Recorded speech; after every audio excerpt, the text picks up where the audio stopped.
Okay, this is the finished product, the soup, the turkey soup, and there's the cornbread. Joyce, thanks for my pan.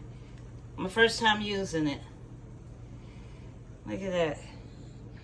And that's that soup. Let me, let's see what we got. There's the bow tie noodles.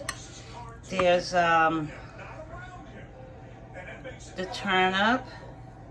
There's carrots. There's mixed vegetables. There's diced tomatoes. There's basil, thyme, rosemary. There's Worcestershire sauce in there. There's onions, celery, carrots, tomato paste.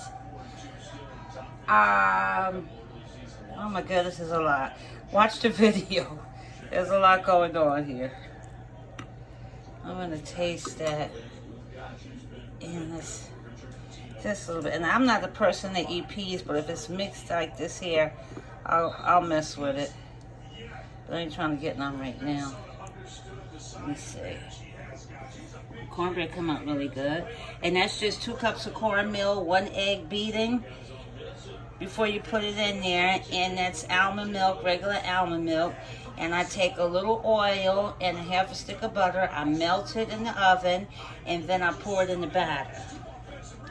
You can put sugar in there if you want. I didn't. That's really good. Came out good. Came out very good. That's saying something. Okay, I will be posting.